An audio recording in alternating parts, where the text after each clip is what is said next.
वक्फ मामले पर supreme court में सुनवाई पूरी हो गई। वक्फ संशोधन कानून पर सुप्रीम कोर्ट में सुनवाई पूरी हो गई। ये इस वक्त की बड़ी अपडेट। तो आपको बता दें कि वक्फ संशोधन कानून पर सुप्रीम कोर्ट में सुनवाई पूरी हो गई है और सुप्रीम कोर्ट ने फिलहाल फैसला सुरक्षित रखा है। वक्फ मामले पर सुप्रीम कोर्ट में सुनवाई पूरी। वक्फ संशोधन कानून पर सुप्रीम कोर्ट में सुनवाई पूरी। शंकर आनंद से इस पर अपडेट लेते हैं। शंकर, बताइए क्या कुछ हुआ कोर्ट में? देखिए, आज जिस तरह से देखा जाए पिछले 3 दिनों से लगातार वक्फ से जुड़े मामले में सुप्रीम कोर्ट में सुनवाई चल रही है, तो आज की जो सुनवाई है वो पूरी हो चुकी है।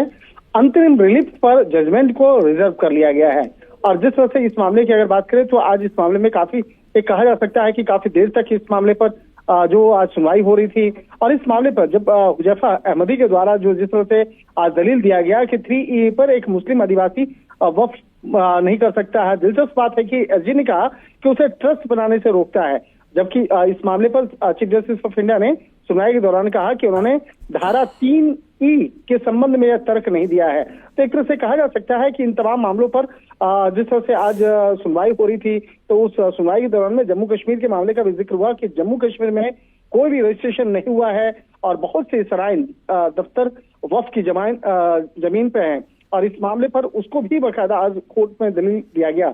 आज सुप्रीम कोर्ट में जो दलील दिया जा रहा था उस वक्त में अभिषेक मनु सिंघवी ने मांग की कि अगर केवल राहत दी गई है तो उसे बदला भी जा सकता है। जिस तरह से 5 साल की जो प्रैक्टिस जो मुस्लिम है जो उसके बारे में चर्चा करते हुए आर्टिकल 14 का उन्होंने हवाला दिया। तो एक तरह से कहा जा सकता है कि आज बिल्कुल कुल मिलाकर सुनवाई पूरी हो गई है और कोर्ट ने फैसला सुरक्षित रखा है। आप नजर बनाए रखिए। जानकारी के लिए शुक्रिया शंकर आपका।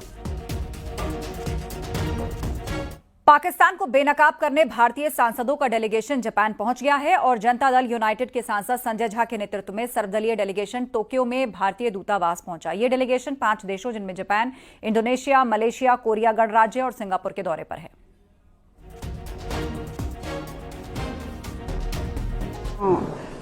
10 दिन के टूर में आए हुए हैं और हमारी टूर की शुरुआत एम्बेसडर साहब के ऑफिस से हुई। हमारे एम्बेसडर हैं जो जापान में कार्यरत हैं, उनकी पूरी टीम से हुई। हम जानना चाह रहे थे कि पहलगाम मैसाकर को लेकर जापान का क्या रवैया है, उसका दृष्टिकोण क्या है। अगर हम जान लेंगे तो हमारी जो बातचीत होगी जापान के लोगों के साथ या जापान के राजनीतिक लोगों के साथ तो बहुत ही सुविधा होगी और इसलिए आज बहुत ही विस्तारपूर्वक बातचीत हुई। पाकिस्तान को बेनकाब करने भारतीय सांसदों का छठा डेलीगेशन रवाना हो गया। डीएम के सांसद कनिमोझी करुणानिधि के नेतृत्व में यह all party delegation Russia, Slovenia, Greece, Latvia और स्पेन का दौरा करेगा और यहां यह डेलीगेशन बताएगा कि कैसे पाकिस्तान आतंकवाद को पालता पोसता है और ऑपरेशन सिंदूर से भारत ने पाकिस्तान के इसी आतंक पर वार किया था।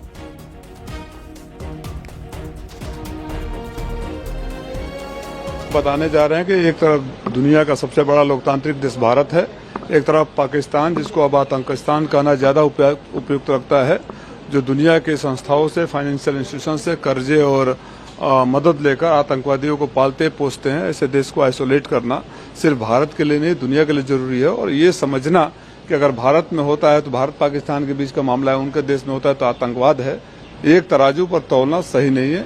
हम दुनिया के मंचों पर पाकिस्तान के आतंकी चरित्र को उजागर करने जा रहे हैं। ये संदेश हम देना चाहते हैं पूरे विश्व को, भारत शांतिप्रिय है, रहेगा, लेकिन यदि कोई हमारे साथ गलत करेगा तो हम उसका मुंहतोड़ जवाब देंगे। ऑपरेशन सिंदूर के माध्यम से ये दिखा दिया उनको कि यदि आप परमाणु युक्त कंट्री है, देश है, तो भारत में ये सामर्थ्य है कि हम आपके परमाणु ठिकानों पर जाके, आपके रिएक्टर्स पे जाके हमला करें और आपके सारे परमाणु बमों को आपके ही देश में वहीं ध्वस्त कर सके, वहीं उनको फोड़ सके। तो ये संदेश हमने जरूर दिया पाकिस्तान को और यही हम दुनिया को बताना चाहते हैं कि हमने कोई नुकसान नहीं किया उनका, पूरा संयम बरता, संयम से किया जो भी किया।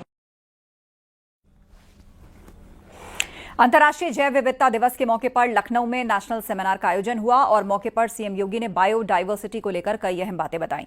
उन्होंने कहा कि आज का विकास मॉडल हमारे लिए आत्मघाती साबित हो रहा है, तकनीक के साथ साथ प्राकृतिक तरीकों को अपनाना जरूरी है। सीएम योगी ने पेड़ों की अंधाधुंध कटाई पर नाराजगी जाहिर की। आमंत्रित पता नहीं किस बुद्धिमान व्यक्ति ने सभी देसी आम के पेड़ काटने के ऑर्डर दे दिए, काट डालो। जामुन के पेड़ काटने के ऑर्डर दे दिए। भाई जब आप लगा नहीं सकते तो काटने का आदेश कैसे दे रहे हैं? और इसीलिए आज इन सब मुद्दों पर विचार किए जाने की आवश्यकता है। इसको एक जन आंदोलन बनाने की आवश्यकता है।